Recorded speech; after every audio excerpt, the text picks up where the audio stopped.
ബഹ്റൈനിലാണ് കഴിഞ്ഞ ദിവസം അവിടെ ജുഫൈറിൽ ഉൾപ്പെടെ അമേരിക്കയുടെ 5ാം കപ്പൽപ്പട സ്ഥിതി ചെയ്യുന്ന ബഹ്റൈനിലെ ജുഫൈറിൽ ഉൾപ്പെടെ വലിയ തോതിൽ ആക്രമണം നടന്നിരുന്നു. അവിടുത്തെ ജനവാസ മേഖലയിലേക്കുണ്ടായിരുന്നു, അവിടെ ആളുകൾ തിങ്ങിപ്പാർക്കുന്ന ഇടങ്ങളിലേക്കുണ്ടായിരുന്നു. അവിടുത്തെ അപ്പാർട്ട്മെന്റിൽ ഇറാ ടവർ എന്ന് പറയുന്ന അപ്പാർട്ട്മെന്റിനെ ലക്ഷ്യമാക്കി ഡ്രോണുകൾ വന്ന് പതിച്ച വളരെ ഭയപ്പെടുത്തുന്ന ദൃശ്യങ്ങളൊക്കെ നമ്മൾ കണ്ടതാണ് കഴിഞ്ഞ ദിവസങ്ങളിൽ. അപ്പം ബഹ്റൈനെ പ്രത്യേകമായി ടാർഗറ്റ് ചെയ്ത് ആക്രമിക്കുന്ന തരത്തിലേക്ക് ഇപ്പോൾ കാര്യങ്ങൾ പോകുന്നു എന്നതുപോലും ഒരുപക്ഷെ പറഞ്ഞിരുന്നതാണ്.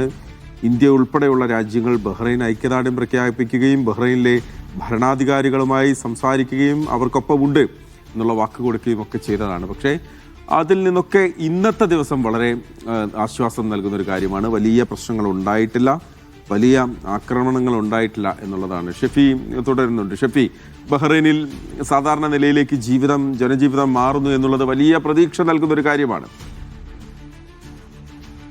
അതെ മഹേഷ്, കഴിഞ്ഞ 4 ദിവസങ്ങളിലേക്ക് നമ്മൾ നോക്കുകയാണെങ്കിൽ ഇന്ന് കാര്യമായ ഡാമേജുകളൊന്നും ബഹ്റൈന് സംഭവിച്ചിട്ടില്ല.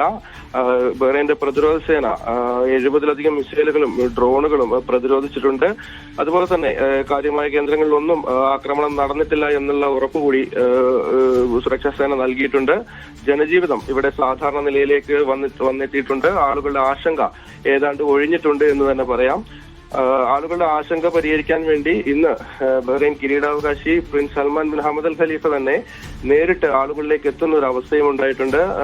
ഹൈപ്പർ മാർക്കറ്റ് അടക്കമുള്ള ഷോപ്പിംഗ് കേന്ദ്രങ്ങളിലേക്ക് അദ്ദേഹം നേരിട്ടെത്തി ആളുകളുമായി ആശയവിനിമയം നടത്തുകയും സംസാരിക്കുകയും ആളുകളുടെ ആശങ്ക അകറ്റാനുള്ള കാര്യങ്ങളൊക്കെ ചെയ്തിട്ടുണ്ട്.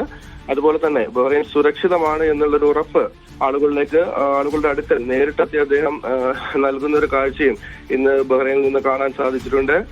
അതുപോലെ തന്നെ ഈ ആക്രമണത്തിൽ പരിക്കേറ്റ് ആശുപത്രിയിൽ കഴിയുന്നവരെ അദ്ദേഹം നേരിട്ടെത്തി സന്ദർശിച്ചു എന്നതും ബഹ്റൈനെ സംബന്ധിച്ച് വളരെ പോസിറ്റീവായ ഒരു കാര്യമാണ്. അതുപോലെ തന്നെ നമുക്കറിയാം റമദാൻ മാസമാണ്. ഗൾഫ് രാജ്യങ്ങളിലൊക്കെ ഇഫ്താർ പീരങ്കി മുഴങ്ങുന്ന ഒരു പരമ്പരാഗത പരിപാടിയുണ്ട്. അതൊക്കെ ഈ യുദ്ധത്തിന്റെ സാഹചര്യത്തിൽ അതൊക്കെ മാറ്റിവെച്ചിരിക്കുകയായിരുന്നു. എന്നാൽ ഇന്നു മുതൽ വീണ്ടും ബഹ്റൈനിൽ ഇഫ്താർ പീരങ്കി അടക്കം നോമ്പുതുറ സമയത്ത് മുഴക്കിയിരുന്നു. അതൊക്കെ ബഹ്റൈൻ ഒരു ബാക്ക് ടു നോർമൽ എന്നൊരു ഘട്ടത്തിലേക്ക് കടക്കുന്നു എന്നതിന്റെ ശുഭകരമായ സൂചനയാണ് Mahesh. Bahrain back to normal എന്നുള്ള ഒരു അവസ്ഥയിലേക്ക് പോകുന്നു. ജനജീവിതം സാധാരണ നിലയിലേക്ക് ബഹ്റൈനിൽ പോകുന്നു എന്നുള്ള ആശ്വാസകരമായ വാർത്തയാണ് ഷെഫി ഷാജഹാൻ നൽകുന്നത്.